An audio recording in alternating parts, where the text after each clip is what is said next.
parents used to take care of us. Look at them now, they even scared of us. Calling the city for help because they can't maintain. Y'all, things done changed. That change is what I call the urban trifecta, which is the profound sense of violence, job loss, and the influx of crack cocaine. By 1985, the homicide rate for black males between 18 and 24 was 73%. By 1993, it had jumped to 183% nationally, around the country. And I could go over the statistics here in Oakland, but y'all know this. Y'all remember what it felt like in 1992 and 3 and 4 and 5 when the Oakland Tribune would post pictures of every lost life of the black children that were in our community, and that profound sense of loss and hopelessness that we all know. I don't need to give you statistics to tell you about the condition. But for those of you who know what a trifecta is, some of y'all been to the track.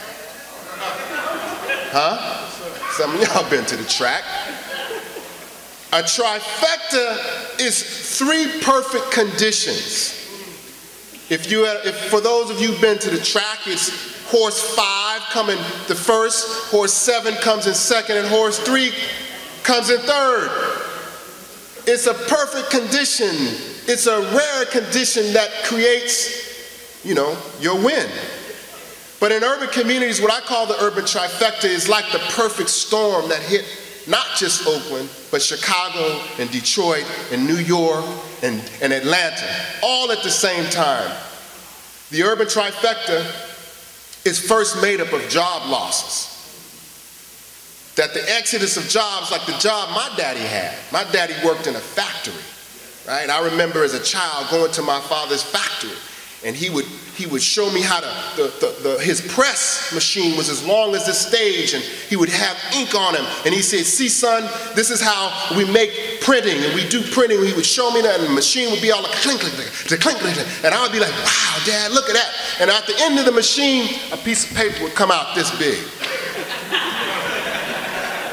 Well, you see, after the Xerox machine came, my daddy was out of work. And I thought it was just my daddy, but it happened to thousands and thousands of black families. Here, the Del Monte plant, Granny Goose, Ford Motor Company. These are places where we worked. We didn't make a lot of money, but we could put food on the table and clothes on our babies' backs. Well, those jobs left. They left Oakland, they left San Francisco, they left New York, they left, leaving us with not with the kind of blue-collar opportunities. And so a high school diploma is meaning less and less and less. And after those jobs left, it was around 1992 that Oakland began to see its first emergence of the crack cocaine epidemic. And I don't call it the epidemic, I think it's a misterm. What I like to call it is our second Holocaust. Let's name it. What else has destroyed the fabric of black communities besides the Atlantic slave trade than crack cocaine? I could go to any city in this country. I could go to New York and Chicago, Detroit, Memphis, Tennessee, Atlanta. I could ask this simple question. And I've asked this question to young people. Raise your hand if you've had a loss in your family because of crack cocaine. And every time I ask that question in schools and community-based organizations, 90% of the people stand or raise their hands.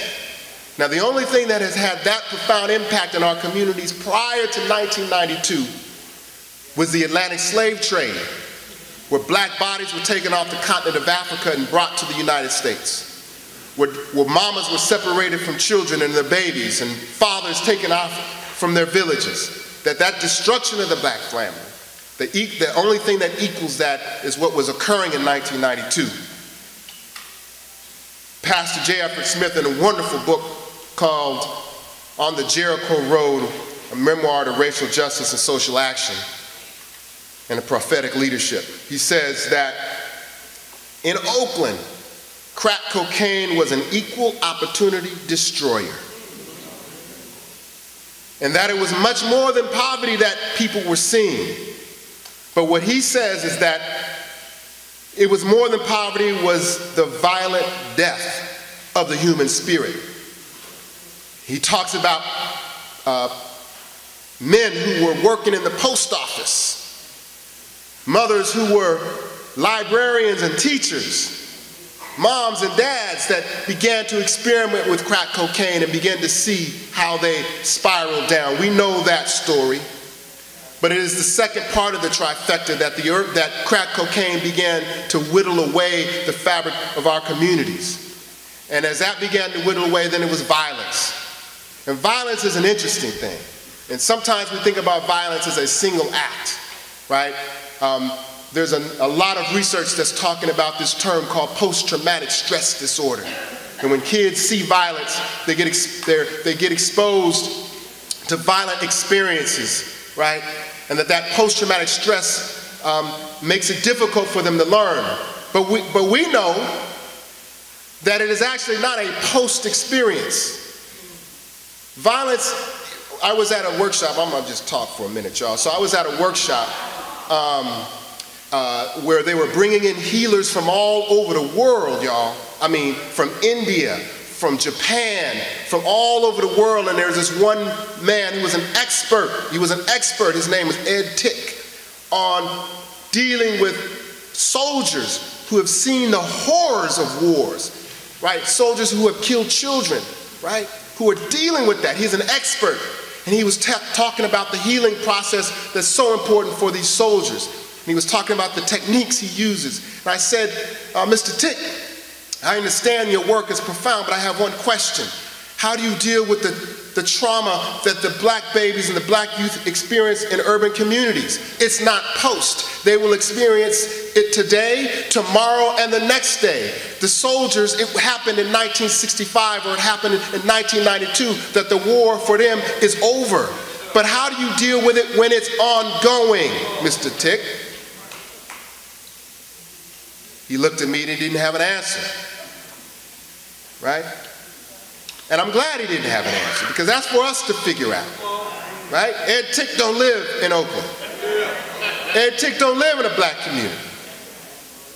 But my point is that we have a responsibility, that this notion of violence is not a simple act. It's not seeing an act. It's not that violence, a student of mine, a student of mine, Baby Hunter's point, she was writing a paper and she came to me to talk about her paper because writing the paper was very difficult for her.